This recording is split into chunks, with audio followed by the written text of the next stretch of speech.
Bulavinaka and welcome to Show Host. And when I say award-winning, this is for best show of personality in the English genre. Pala. Hello, Alex. Hello, brother.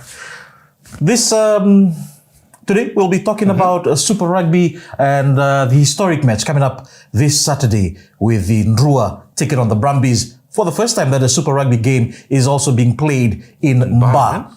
Right, Alex, the Narawa have not had the perfect start this year. A loss to Moana Pacific at home. They also lost to the Waratahs, but they won their third game against the Hurricanes. And coming from that bye into this one, how do you think they'll perform against the Brumbies? I mean, it's going to be very interesting. At this stage, as Narawa fans, it kind of feels like if we aren't starting our season slowly, are we really like a franchise?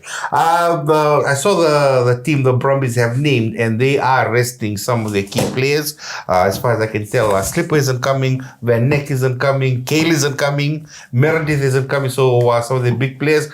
But we've got gang like Valetini and Luke Ramos starting for the Brumbies. So that's going to be very interesting. For the Brumbies, pretty much an unchanged team, from the guys that took on the Hurricanes? Yeah, it's a pretty unchanged team. And do you think, being at the top of the table, they're bringing that intensity with them? You know what? I would have loved it if they had won against the Reds last Saturday for our sake. Yeah, because that heartbreaking loss, like in the last minute, where Carter Gordon went over and scored that winning try for the Reds, it feels like they're going to come here more determined. Yes. Yeah. They're determined to, we've lost. Themselves. Okay, we're going to redeem ourselves this weekend. Because I think when we played the Hurricanes, they had just come off that big win against Moana Pacifica. And I'm not saying that they were arrogant or anything, but you have to think that psychologically for the Hurricanes at least, you come off a big game playing a team that already lost to the team you just whacked. And at some level you're probably thinking to yourself, okay, maybe It's going to be an easy one. And then the Brumbies are coming. Of a loss. I know a lot of games, we're calling it the furnace. So I'm assuming the heat in Bar is going to be, another level as compared to Lotoka? That's what I've heard some gang talking about. So they're calling it the furnace? I've heard people starting to refer to Ford Stadium as the furnace. I'm not too sure where the name came from, but I'm like, okay, let's wait. But whoever came up with it, because Bar is just like a few... about 30 minutes from Lotoka. So we've got the furnace, the fortress. What are we calling the HFC? What are we calling the HFC? The pressure cooker. That's my suggestion. The pressure cooker. Okay, we'll take that up a bit later on. But taking a look at the Narawa. Jacko has said there's a couple of players that he has been impressed by. Right. One is Penny Ravai. Right. And another is skipper Frank Lomani. Yeah, man. Let's take a look at what he has to say. Some guys that are, I think Narcilla has just been unbelievable at lock and big vice captain. He's shown some amazing leadership around how he's taking this team and directing it around the field. And I think, with our bench now, Penny Ravai, I thought was unbelievable when he came on. We've got Salawa, who's playing out of his skin when he comes on. And then Tuai, he obviously will get on down there in Bar. And then, Frank, I said it in the post match after the Hurricanes, I can't talk highly about Frank and his ability this year of how well he's playing, whether it's halfback or wing. So he's leading us really well, and I'm excited for his season. You heard it there from the Narawa coach himself, Jacko. But moving on from the Narawa, the current defending champions for the Shop and Save Super Rugby Pacific. You like to say that, eh? No. I'm just highlighting this is because on Tuesday they had a bit of heat in the training session. What's going on with your boys? What do you mean, my boys? The Crusaders, right? I'm Narawa. Oh, okay. Sorry. My apologies. No, see, the thing is, I'm not party. He's always repped the Crusaders. So I'm glad you've come over to the right side of history. No, I've always repped the Crusaders because we didn't have a team in there. Right. Fair enough. So as soon as the Narawa came in, just like how you were with the Brumbies and then... So what happened? What's the story? Is there any... Tensions got the better of them. During training. This is during training. This is two forwards. I think the scrap was so much that the two that scrap, they didn't even make the starting 23. So they've obviously been stood down for like disciplinary issues, I assume. I'm not sure if it's disciplinary, but Isn't this the first time this is not the first time in maybe a few months that there's been a bust up at training for a rugby team. Yes. Remember just like a few weeks ago, another team, or like a month or two ago, two of the players also had a bust up during training. But the coach, Rob Penny, said he's happy with things like this as it shows the emotions that the boys have for the game, and also especially coming after that massive loss that they had just last week. But that doesn't that suggest that there's something wrong with New Zealand rugby? Because don't they have that no D heads policy? And if the coach of one of the champion franchise is saying emotions, but that's not what it's about, right? This is not a dig at the Crusaders.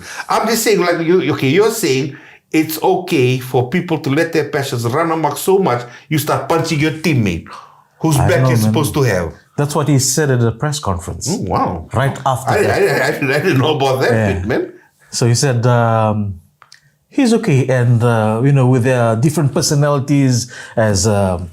Yeah, but the whole thing about being a team is you're supposed to, work together. Yes, work together.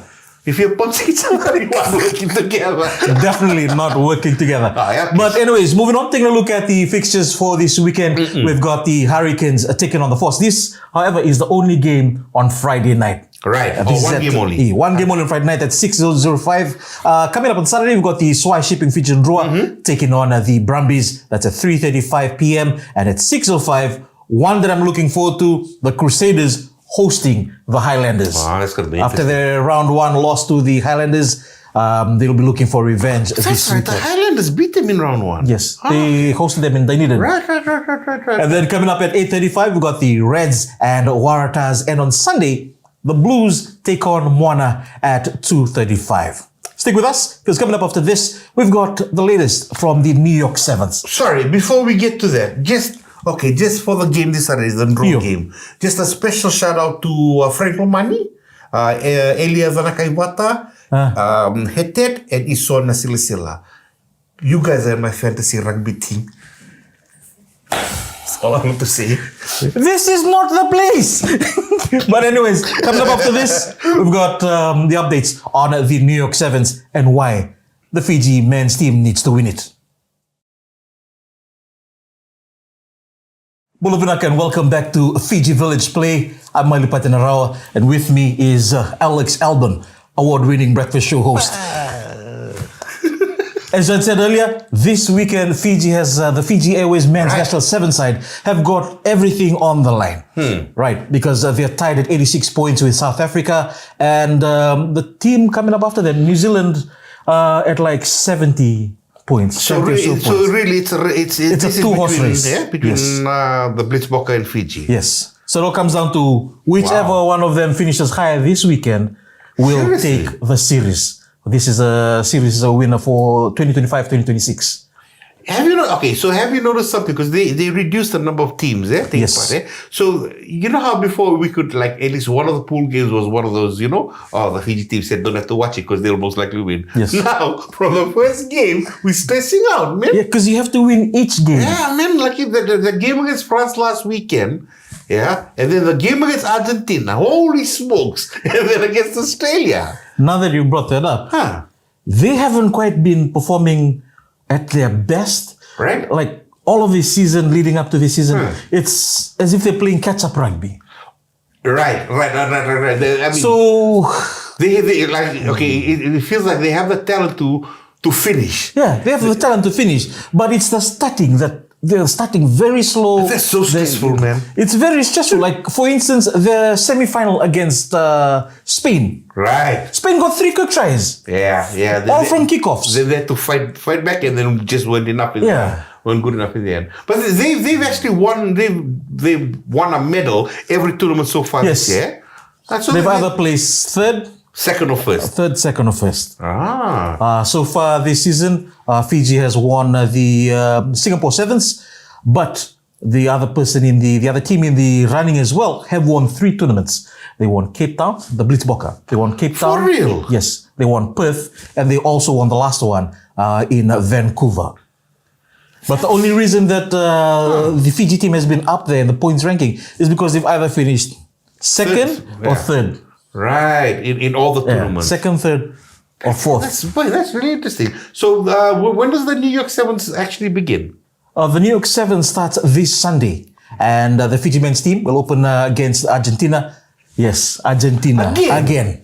At 2 a.m. Sunday. So if you thinking of grogging or mixing this Sunday, please, on Saturday, don't overdo it. If you have to, you all have to support our Sevens team, man. They start the game against Argentina at 2 a.m. and then they play Great Britain at 4:56 a.m. Sunday and Spain at 8:14 a.m. So, which one would you rather have this weekend? When we get to next Monday, yeah? Would you rather draw beat the Brumbies or the men's Sevens team win the New York Sevens? Why are you asking me these kind of questions, man? It's we have to win both because one, it's oh my gosh, it's serious bragging rights. Okay, the Sevens, it's serious bragging rights, and with the Nrua, we have to win because it's the first Super Rugby game in Ba. And we have to win. We have to win. Take note, both teams. Please, guys. So we have to win both games. So if we do win this weekend, then we win the series. We win the series. And then what happens after? Then after that, okay, you know this right now, there's only 8 teams. Yes. Okay, but there's a 3-tier Sevens thing that's going on right now. So we are in the main tier, then there's a second tier where they will bring 4 teams from there to go into the World Championships, which kicks off in Hong Kong next month. So there's like a relegation thing going on? So our Fijiana could be in danger. Yes, our Fijiana could be in danger. They could drop. But here's the thing. 12 teams will go to the World Championships. And also when they play next month in Hong Kong, they'll be celebrating 50 years of Sevens. Wow. Started in 1976. Yeah. So historic event at the Kai-Tak Sports Stadium. Then after that, they will move on to Spain. And then the last one in Bordeaux in France. So those will all be 12-team yes, series. All 12 teams, which will probably mean that the quarterfinals will come back into play. Right. So if we win New York, we get a easier seeding, I assume. Is that what? Hopefully, but right now the win in New York is a must because. We need a trophy in the cabinet, man. Okay, so it's really more about that. Yeah, and about. And then what happens at the end of the World Championship? You get crowned world champions. Right. Okay. EU. Okay, so I'm assuming that this has replaced the Sevens World Cup. No, I think the Sevens World Cup is still there because this takes place at the end of each series. So once the next series starts next end of this year. At the end of that is the World Championships. It's an interesting format. Because it brings in, throughout the series, it's just the top 8 teams. Right. And then it brings in that's why all the games are exciting now. Okay, fair enough. You can't lose a game. Oh, okay. So much pressure, man. So much pressure. So this Sunday, remember, 2 a.m., the men's Sevens team take on Argentina at the New York Sevens. And we need to win all games if we want to win the series. Coming up after this, we've got the Oceania Rugby Women's 50th Championship. Wow. We'll let you know more about that. The NRL and our athletics guru. Expert. Inter-house guru. No athletics. Yes. Alex, that's all coming up after this. Bulavinaka and welcome back to the Fiji Village Play. I'm Alipate Narawa, joined by Alex Elbourne. And as I said earlier, the NRL started last week. Quite a fiery start with some upsets as well over the weekend. Yeah, I don't follow NRL, but I saw some feeds on my social media. What happened did something happen to the Broncos? People were... Yes. So the Broncos got thrashed by the Panthers. Oh, wow. 26-0. Another one that people are jumping up and down as well about is the Storms thumping the Eels 52 points to 4. All right. And another one as well is the Sharks. They maul the Titans 52-10. Well, wow. Okay. Those are all big points. This is the start of the NRL season? Yes. Oh. That was round 1. That was round 1. Round 2 is this weekend. And they've got a lot of big matchups as well coming up this weekend. Okay. So for those of you who follow NRL, don't worry, we'll keep you updated as the results come in, and we'll talk more about it on the show. But moving on into the Oceania Rugby Women's 50s Championship. Short digression. Joining the force. I saw that news. Yes, And Zach nobody knew that was Lomax Zach Lomax. from the league. He's joining the force. Cool. He's signed up straight away. Deadly. He was trying to think about it. A lot of against it. Yeah, He was trying to join another team, but then Another NRL team. another NRL team. Oh. Then a lot of stuff contract, going on behind the scenes, and the force gave him a better offer. That's going to be interesting. Yes. But as I said, the 2026 Oceania Rugby Women's 15s Championship, this is coming back to Fiji. We had it here in Fiji last year. The other year, it was held in Australia. This is a competition between now Vodafone Fijiana 15s. Right. Okay. We've got the Samoan women's team and also the Tongan women's team. Oh, so that's So it's between the three of them. It's like That's how interesting. It's like a Tri-Nations. Tri-Nations, Okay. like how we used to have the Pacific Nations Cup Yes, before. yes, Well, yes. this is it for our women's team. Did you know that this is the only international 15s games that we'll have here in Fiji this year? For women, yeah? Yes. Oh, wow. Because Nations Cup, it's all happening it's all overseas. happening overseas. Yeah. Huh. So our Fijiana are how have they been doing in this particular tournament? the 15s? Over the last 2 years, they've been dominating this tournament. They won the one in Australia, big scoreline against Samoa, and they just hung on to beat them again last year in a rainy Lawanga Park.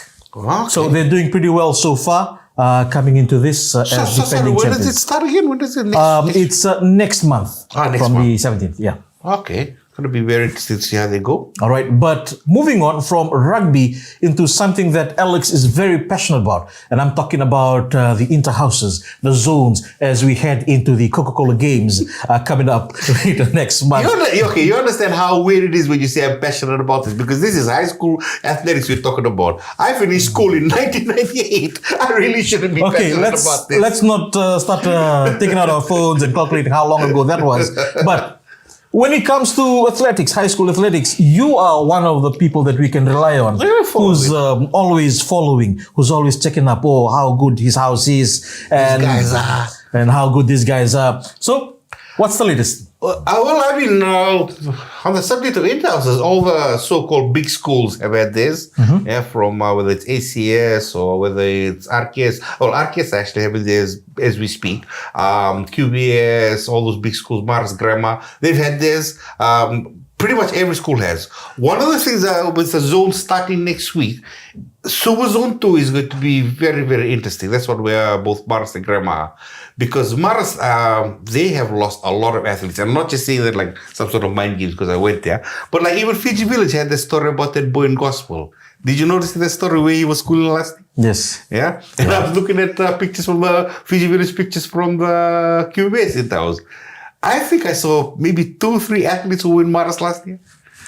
Yeah, so obviously it's gonna be very interesting. So over the next few weeks, Interhouse done. The zones coming up next week around the country as things head up for the Coca-Cola Games. How do you think the minor schools are going to be doing this year? Because there's always surprises coming from left and right. Like for instance, from Bar. And one of the schools I've been very interested in and fascinated with the last few years is RSMS and their throws program, because they've got one teacher there who. The story I heard is one student wanted to do one of the throws, and then there was really no need for it. But he came on board and actually started teaching this particular student, and she's actually won a few gold medals and broke records in the last 2 games. The girl is this the one from RSMS? Yes, Sukuna. Leogina? Yeah, I think so. She's also on the national squad. Yeah. So school, like things like that, and one of the things I've noticed is that the so-called smaller schools in these last few years are really starting to come up. Not just in like individual events, because you'd always have athletes from these schools in the high jump or in the long jump. Now in the sprints, like the boy from Kandavu won the 200-meter inter, and then it was in QVS last year. And one thing I noticed as well when he said it comes to throwers, SVC. Yeah. They're beginning to Yeah. produce Yeah. really good Yeah. throwers. I hear there's a former national rep that they've hired Yeah. to teach them. I think Mustafa. Mustafa Fall. Yes. Yeah. They said that he was their coach. He's really good. He's been coaching them. You've got a lot of schools do have specialized coaches for different events now, whether it's a so-called big school or small school. So yeah, I mean, it's really good to see. But one of the things I've noticed, because Fiji Village did that story about the increase in the price, and when you read about all these different interests, a lot of these kids, especially the boys, say something like, "I'm training for rugby." Yes. You know? Yeah. They were surprised when they performed well Yeah. in athletics. And I remember Albert Miller Sr. mentioned this some years ago, how many athletes they're losing to rugby. Yes. Yeah. So I just feel like this way, if the so-called smaller schools are producing athletes, that might be a way for, both the gang who want to play rugby and the gang who want to concentrate on athletics. But it's going to be a very interesting year, co-games this year. Look out for QVS. QVS. Yeah, watch out for QVS in the boys division. I reckon they are going to do very, very well. Yeah. All right, that's it from us this today. But just take a look at the Ndruwa training. They had a public training in Mba. man. Everyone came out. The fans came out, the eh? fans came out in numbers. Mba knows how to put on a show. But another team also showed up, the Mbula FC. Now, these guys are taking part in the OFC League. And on Tuesday, they were out in Mba supporting the Fijian based out of Ndruwa. Mba? They're based out of Mba. Huh. They're supporting the Fijian Ndruwa, but they'll be playing this Sunday. Okay, they'll be taking on Tahiti United this Sunday in the Solomon Islands. So remember, we've got the Ndruwa coming up on Saturday, and also on Sunday we've got our men's sevens team, our Fijiana sevens team, and also later on Sunday evening we've got the Mbula FC taking on Tahiti United at the Solomon Islands National Stadium. Till next time.